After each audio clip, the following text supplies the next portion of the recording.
ഇത് മാസ് മോട്ടോഴ്സിൽ നിന്നാണ്. നമ്മുടെ ഹീറോൻ്റെ ഡ്യൂറ്റ് വണ്ടി ജനറൽ സർവീസ് സ്റ്റാർട്ടിങ് കംപ്ലയിൻറ്റ് അതങ്ങനെ കുറച്ച് കംപ്ലയിൻറ്റുകളായിട്ട് വണ്ടി കയറ്റാനാണ്. മെയിനായിട്ട് ജനറലായിട്ട് നമ്മൾ സർവീസിന് വേണ്ടിയിട്ട് അയച്ചിട്ടുണ്ട്. അപ്പോൾ അതിൻ്റെ ബാക്ക് ബ്രേക്ക് അതേപോലെ എയർ ഫിൽറ്റർ ക്ലച്ചിൻ്റെ ഭാഗമൊക്കെ നമ്മൾ അയച്ചിട്ടുണ്ട് കേട്ടോ. ബ്രേക്ക് ലൈനറൊക്കെ മാക്സിമം തീർന്ന് നിൽക്കണേ. അതേപോലെ തന്നെ ബ്രേക്കിൻ്റെ കേബിളുകളും കംപ്ലയിൻ്റ് ഉണ്ട്. ഞാൻ ജസ്റ്റ് അങ്ങോട്ടേക്ക് ആ ഭാഗത്തേക്ക് വരുമ്പോഴത്തേക്കും ക്ലിയറായിട്ട് കാണിച്ചു തരാം. പിന്നെ അതിൻ്റെ എയർ ഫിൽറ്ററിൻ്റെ കണ്ടീഷൻ എന്ന് പറയുമ്പോഴത്തേക്കും പൊടി കയറി ഫുള്ള് ബ്ലോക്കാണ്. അപ്പോൾ നമുക്ക് എയർ ഫിൽറ്റർ മാറ്റിയിടണം. അതേപോലെ തന്നെ എയർ ഫിൽറ്റർ മാറ്റുന്ന കൂട്ടത്തിൽ നമുക്ക് ഈ പ്ലഗും കൂടി മാറ്റി കളയണം കേട്ടോ. കാരണം എയർ ഫിൽറ്ററും പ്ലഗും ഒരുമിച്ച് സെറ്റായിട്ടാണ് നമുക്ക് മാറ്റേണ്ടി വരാം. അത് അത്യാവശ്യം നല്ല രീതിയിൽ തന്നെ ബ്ലോക്ക് വന്നിട്ടുണ്ട്. പിന്നെ ക്ലച്ചിൻ്റെ ഭാഗം നമ്മൾ ചെക്ക് ചെയ്യുന്ന സമയത്ത് എൻ്റെ ബെൽറ്റിൻ്റെ കണ്ടീഷൻ അത്ര പെർഫെക്റ്റ് അല്ല. ബെൽറ്റ് ശരിക്കും പറഞ്ഞാൽ ചില ഭാഗങ്ങളിൽ പൊട്ട് വീണിരിക്കുന്നുണ്ട്. കാരണം എന്താ വെച്ചാൽ ഞാൻ ജസ്റ്റ് കാണിച്ചു തരാം. ഇതിവിടെ ഈ ഓരോ ഫിൻസ് ഈ കട്ടയുടെ ഉള്ളിൽ കൂടെ പൊട്ട് വീണിരിക്കുന്നുണ്ട് ഓരോ ഭാഗങ്ങളിൽ.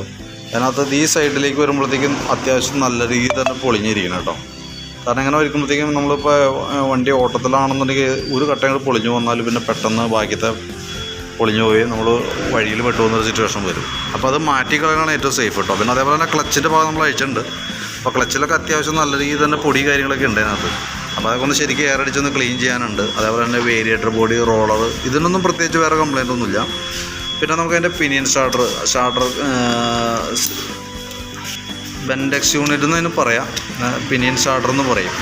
അപ്പം നിലവിൽ അതിൻ്റെ ഈ ഭാഗത്തേക്ക് നോക്കുമ്പോൾ നമുക്ക് ചെറിയൊരു വര പോലെ കണ്ടു, ഗ്ലേസിങ്ങോട് കൂടിയിട്ട് വരപ്പെട്ടാണ് കണ്ടോ. അത് ശരിക്കും പറഞ്ഞാൽ നമുക്ക് ഈ ക്രാങ്കിൻ്റെ അലൈൻമെൻറ്റിൽ വേരിയേഷൻ വന്നേക്കണ പ്രശ്നമാണ് കേട്ടോ. തൽക്കാലം നമ്മളത് ഒന്നും ചെയ്യുന്നില്ല. നമ്മൾ വണ്ടി സ്റ്റാർട്ട് ചെയ്യുന്ന സമയത്തും വണ്ടിയുടെ ക്ലച്ചിൻ്റെ ഭാഗത്ത് ചെറിയൊരു ഒരച്ചിൽ സൗണ്ട് പോലെ വന്നുകൊണ്ടിരിക്കും. അത് ശരിക്കും അതിൻ്റെ ഈ ക്രാങ്ക് ഷാഫ്റ്റിൻ്റെ അലൈൻമെൻറ്റിൻ്റെയാണ് ആ പ്രോബ്ലം. അത് നമ്മൾ തൽക്കാലം ഒന്നും ചെയ്യുന്നില്ല. കാരണം കോമൺ ആയിട്ട് ഈ മോഡൽ വണ്ടികളിൽ കാണുന്നൊരു കംപ്ലയിൻ്റാണ്. നമ്മളപ്പോൾ ചെയ്തതിന് ചിലപ്പോൾ ഒരു പക്ഷേ അതിനേക്കാളും കൂടുതൽ വരാനാണ് സാധ്യത. അപ്പോൾ തൽക്കാലം ആ രീതിയിൽ തന്നെ നിലനിർത്താം. പിന്നെ അതിൻ്റെ ക്ലച്ച് വെയിറ്റ് സെറ്റ് യൂണിറ്റ് അതേപോലെ അതിൻ്റെ പിന്നുകൾ റബ്ബർ യൂണിറ്റ് ഇതൊക്കെയാണ് നിലവിൽ നമ്മൾ അയച്ചിട്ടുണ്ട്. കാരണം എന്താ വെച്ചാൽ അതൊക്കെ നമുക്ക് ഗ്രീസിങ് നടത്തേണ്ടതായിട്ടുണ്ട്. അതേപോലെ തന്നെ ഈ റോളർ പിന്നെ നമുക്ക് മാറ്റിയിടേണ്ടതായിട്ടുണ്ട്. കാരണം അതിന് ഒരല്പം തേയ്മാനം കാര്യങ്ങൾ നമ്മൾ ഈ ഹോളിലേക്ക് നോക്കുമ്പോൾ ഹോളിന് ചെറിയൊരു ഓവൽ ഷേപ്പ് തുടങ്ങിയിട്ടുണ്ട്. അത് നമുക്ക് ഈ പിന്ന് തേയ്മാനം വരുമ്പോഴാണ് ആ പ്രശ്നം കാണിക്കുക. അപ്പോൾ കൈയോടെ നമുക്ക് ആ പിന്ന് മാറ്റിയിടാണെന്നുണ്ടെങ്കിൽ മേജർ കംപ്ലയിൻറ്റിലേക്കൊന്നും പോവില്ല. പിന്നെ അതേപോലെ നമുക്ക് ഗിയർ ബോക്സിൻ്റെ ഗിയർ ബോക്സിനകത്ത് തന്നെ ഓയിൽ നമുക്ക് ചേഞ്ച് ചെയ്യേണ്ടതായിട്ടുണ്ട്. ഓയിൽ ചേഞ്ച് 120 മില്ലി ഓയിലാണ് നമുക്ക് തന്നെ വന്നെ. അപ്പോൾ എഞ്ചിൻ ഓയിലും ഗിയർ ഓയിലും കൂടി നമുക്ക് മാറ്റേണ്ടതായിട്ടുണ്ട് കേട്ടോ. പിന്നെ ബ്രേക്കിൻ്റെ കേബിളുകൾ എന്ന് പറയുമ്പോൾ 3 കേബിളും ഔട്ടർ ടൈറ്റാണ്, നല്ല രീതിയിൽ ജാമായേക്കാണ്. അപ്പോൾ അത് നമുക്ക് 3 ബ്രേക്ക് കേബിൾ നമുക്ക് മാറ്റിയിടാനുണ്ട്. അതേപോലെ ചോക്ക് കേബിൾ, ആക്സിലേറ്ററൊക്കെ ഫുൾ ടൈറ്റാണ് കേട്ടോ. ചോക്ക് കംപ്ലൈൻറ്റ് എന്നാണെന്ന് വെച്ചാൽ കാരണം എന്ന് വെച്ചാൽ ഇവിടെ നോക്കുമ്പോൾ എൻ്റെ കാർബറേറ്റർ യൂണിറ്റിൻ്റെ ഉള്ളിൽ ഈ ചോക്കിൻ്റെ ഈ കട്ടയൊക്കെ ഒടിഞ്ഞിരിക്കുക. ഇത് സെപ്പറേറ്റ് നമുക്ക് മേടിക്കാൻ കിട്ടാറില്ല ഈ സാധനം. അത് നമുക്ക് കാർബറേറ്റർ അസംബ്ലി പാടിയാണ് നിലവിൽ വരാറുള്ളൂ.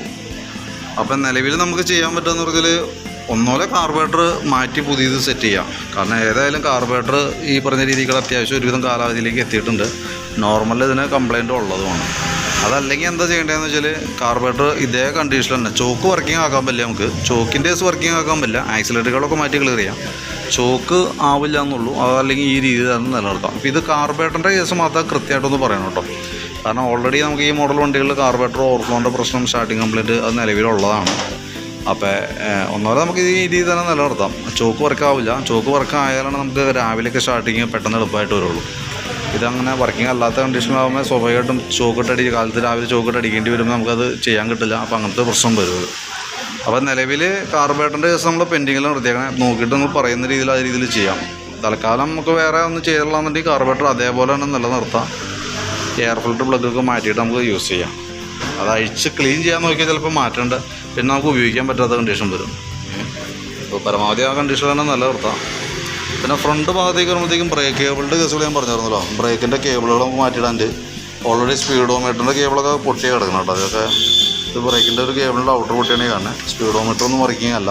അപ്പോൾ മീറ്ററിൻ്റെ കേസൊക്കെ നമുക്ക് മെക്കാനിസം കംപ്ലയിൻറ്റ് ഇല്ലാന്നുണ്ടെങ്കിൽ അത് റെഡിയാക്കി ഇട്ടാലും അതായിരിക്കും കുറച്ചുകൂടി ബെറ്റർ. കാരണം നമ്മൾ വണ്ടിയുടെ ഓയിൽ ചേഞ്ച് കാര്യങ്ങളൊക്കെ കൃത്യമായിട്ട് അറിയണമെന്നുണ്ടെങ്കിൽ നമുക്ക് കിലോമീറ്റർ കൃത്യമായിട്ട് കാണണം. എന്നാലാണ്, അല്ലെങ്കിൽ നമ്മൾ ഒന്നോടെ നേരത്തെ ചെയ്യും, അല്ലെങ്കിൽ വൈകി പോകും. അങ്ങനെ കുറേ പ്രശ്നങ്ങൾ വരും.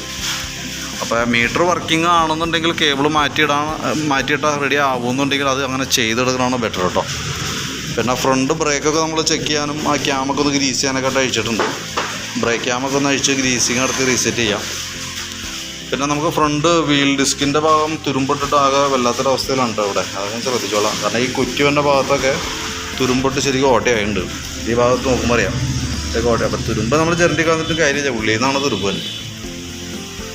പിന്നെ ബാറ്ററി നമുക്കിത് ഇരിക്കുന്നത് 5 ആമ്പിയറിൻ്റെ ബാറ്ററിയാണ് ഇരിക്കണേ, എക്സ്റ്റേൻ്റെ ബാറ്ററിയാണ് ഇരിക്കണേ. അപ്പോൾ നമ്മൾ ബാറ്ററി ചെക്ക് ചെയ്യുമ്പോൾ ബാറ്ററി കംപ്ലൈൻ്റ് ആണ്, വോൾട്ടും കുറവാണ്. നമ്മൾ ബാറ്ററി ടെസ്റ്റ് മോഡിലേക്ക് കൊടുക്കുന്ന സമയത്ത് ബാറ്ററി കംപ്ലൈൻ്റ് ആയിട്ടാണ് കാണിക്കുന്നത്.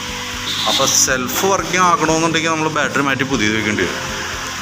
പിന്നെ പ്ലഗിൻ്റെ കേസ് ഞാൻ പറഞ്ഞിരുന്നു, പ്ലഗ് നമുക്ക് മാറ്റുന്ന കേസ് പറഞ്ഞിരുന്നു, എയർ ഫിൽറ്റർ പ്ലഗ് കൂടി മാറ്റേണ്ടത്. ഇത് സെക്കൻഡറി ഫിൽറ്റർ യൂണിറ്റ് ആണ്, അതും ഫോം ടൈപ്പാണ്, സ്പോഞ്ച് പോലത്തെ. അതും പൊടിഞ്ഞൊടുങ്ങിയിട്ടുണ്ട്, അപ്പോൾ അത് നമുക്ക് മാറ്റിയിടാം, എഞ്ചിൻ ഓയിൽ മാറാം. പിന്നെ അത്യാവശ്യം നല്ല രീതിയിൽ തന്നെ ഈ രീതിയിൽ തന്നെ ഒന്ന് വാട്ടർ സർവീസ് ചെയ്ത് ക്ലിയർ ചെയ്തെടുക്കുന്നുണ്ട്. അത്യാവശ്യം നല്ല രീതിയിൽ ചെളി ഉണ്ടായിട്ടുണ്ട്. അപ്പോൾ അതും കൂടി ഉൾപ്പെടുത്തിയിട്ട് ഓപ്പണായിട്ടുള്ള വാഷിങ്ങിൻ്റെ കേസ് ഉൾപ്പെടുത്തിക്കൊണ്ട് അതും കൂടി അടക്കമുള്ള ഒരു എസ്റ്റിമേറ്റ് ഞാൻ നോക്കിയിട്ട് പറയാം. അതിനകത്ത് കാർബറേറ്റർ യൂണിറ്റിൻ്റെ കേസ് പ്രത്യേകം എടുത്ത് പറഞ്ഞോട്ടെ. ഞാൻ പറയുന്നതിൻ്റെ കേസ് എന്ന് വെച്ചാൽ കാർബറേറ്റർ മാറ്റുന്നുണ്ടെങ്കിലാണ് നമുക്ക് 100% പെർഫെക്ഷനിൽ പോകുള്ളൂ. അതല്ലാന്നുണ്ടെങ്കിൽ നമുക്ക് ഈ ചോക്ക് വർക്കിംഗ് അല്ലാത്തത് കൊണ്ട് ചോക്കിൻ്റെ കട്ടക്കൈറ്റുള്ള ഒടിഞ്ഞിരിക്കാം. അപ്പോൾ വർക്കിംഗ് അല്ലാത്തത് കൊണ്ട് തന്നെ സ്റ്റാർട്ടിങ്ങിൻ്റെ പ്രശ്നങ്ങളൊക്കെ വരാനായിട്ടുള്ളൊരു സാധ്യതയുണ്ട്. അപ്പോൾ ചോക്ക് കാർബറേറ്റർ മാറ്റുകയാണെങ്കിൽ അതായിരിക്കും പെർഫെക്റ്റ്. നമുക്ക് പിന്നീടൊരു കംപ്ലയിൻ്റ് ഇല്ലാത്ത രീതിയിൽ കൊണ്ടുനടക്കാനായിട്ട് പറ്റും, പെട്ടെന്നൊരു പ്രശ്നം വരാത്ത രീതിയിൽ. ഇതിപ്പോൾ ഈ മോഡൽ വണ്ടിയുടെ പ്രത്യേകത എന്ന് വെച്ചാൽ ഹീറോൻ്റെ ഡ്യൂറ്റ് മാസ്റ്റർ എഡ്ജ് മോഡലൊക്കെ എന്ന് പറയുമ്പോൾ എങ്ങനെയൊക്കെ ചെയ്താലും എന്തെങ്കിലുമൊക്കെ കംപ്ലയിൻറ്റ് എപ്പോഴും നമുക്ക് കാണിച്ചുകൊണ്ടിരിക്കുന്ന വണ്ടിയാണ്. അപ്പോൾ പിന്നെ നമ്മളിത് അഡ്ജസ്റ്റ് ചെയ്ത് ചെയ്യാൻ നോക്കിക്കഴിഞ്ഞാൽ അതിനേക്കാളും നല്ലത് ക്ലിയറായിട്ട് ചെയ്തു പോകണമായിരിക്കും കുറച്ചുകൂടി ബെറ്റർ. അപ്പം ഞാനതിൻ്റെ നിലവിൽ മാറ്റേണ്ടി വരുന്ന പാർട്സുകളുടെ ഒരു ലിസ്റ്റ് ജസ്റ്റ് ഒന്ന് പറയാം. ബ്രേക്കിൻ്റെ കേബിള്, ഫ്രണ്ട് ബ്രേക്കിന് 2 കേബിളാണ് തന്നെ, ബാക്ക് ബ്രേക്കിലേക്ക് ഒരു കേബിൾ, അങ്ങനെ മൊത്തം 3 ബ്രേക്ക് കേബിള്. അതേപോലെ തന്നെ സ്പീഡോമീറ്ററിൻ്റെ കേബിള്, ആക്സിലേറ്ററിൻ്റെ കേബിള്. കാർബറേറ്റർ യൂണിറ്റ് മാറ്റുന്നുണ്ടെങ്കിൽ ചോക്കിൻ്റെ കേബിൾ കൂടി മാറ്റിയിട്ട് വേണം നമുക്ക് റെഡിയാക്കാനായിട്ട്. പിന്നെ കാർബറേറ്റർ യൂണിറ്റ് മാറ്റുന്നുണ്ടെങ്കിൽ carburettor, air filter plug, secondary filter. പിന്നെ ബെൽറ്റിൻ്റെ കണ്ടീഷൻ കാണിച്ചിരുന്നു. ബെൽറ്റ് ഓൾറെഡി ഡാമേജിലാണ്, ഇപ്പോഴത്തെ കണ്ടീഷനിൽ ഡാമേജ് ആയിട്ട് നിൽക്കണേ. പിന്നെ നമുക്ക് ഈ ഭാഗത്തേക്ക് വരുമ്പോഴത്തേക്കും ക്ലച്ചിനകത്ത് നമുക്ക് അതിൻ്റെ റോളർ, പിന്നെ എന്നോടനുബന്ധിച്ചുള്ള റബ്ബർ ഐറ്റംസൊക്കെ മാറ്റാം. ബാക്കിൽ ബ്രേക്ക് ലൈൻഡർ, പിന്നെ ഗിയർ ബോക്സിൽ വന്ന ഗിയറിൻ്റെ ഓയിൽ, വാട്ടർ സർവീസ് ഓപ്പൺ ആയിട്ടുള്ളത്. ഇത്രയും കേസാണ് ഞാൻ ഉൾപ്പെടുത്തിയേക്കണത്. അപ്പോൾ നോക്കിയിട്ടൊന്ന് റിപ്ലൈ ഇടണം, അതനുസരിച്ചിട്ട് വേണം നമുക്ക് വർക്ക് കംപ്ലീറ്റ് ചെയ്യാനായിട്ട് കേട്ടോ. പിന്നെ അതിൻ്റെ താക്കോൽ സെറ്റിൻ്റെ യൂണിറ്റ് കീ ഈ ഒരു അവസ്ഥയിലിരിക്കണേ. അപ്പോൾ അതൊന്നുപോലെ ഡ്യൂപ്ലിക്കേറ്റ് ഉണ്ടെങ്കിൽ കുഴപ്പമില്ല, അതല്ലെങ്കിൽ ഒരു ഡ്യൂപ്ലിക്കേറ്റ് സെപ്പറേറ്റ് എടുത്ത് വെക്കണമല്ലോ കേട്ടോ. ഇത് എപ്പോൾ വേണമെങ്കിലും ഒടിയാവുന്ന ഒരു കണ്ടീഷൻ നിൽക്കുന്നത്. ഇപ്പോൾ ലെവൽ ചെയ്യാൻ നോക്കിയാൽ ചിലപ്പോൾ ഒടിഞ്ഞു വരാൻ സാധ്യതയുണ്ട്. അപ്പോൾ അത് നടക്കി ഡ്യൂപ്ലിക്കേറ്റ് എടുക്കുന്ന ദിവസം മറക്കണ്ട. അപ്പോൾ ഞാൻ അതിൻ്റെ ഇപ്പോൾ എത്രയും ചെയ്യുന്നുള്ളൊരു ഏകദേശം ഒരു എസ്റ്റിമേറ്റ് നോക്കിയിട്ട് അതിൻ്റെ ഡീറ്റെയിൽസ് വാട്സാപ്പിലേക്ക് ഒന്ന് സെൻഡ് ചെയ്തിടാം. നോക്കിയിട്ടൊന്ന് റിപ്ലൈ ഇടാൻ നോക്കാം.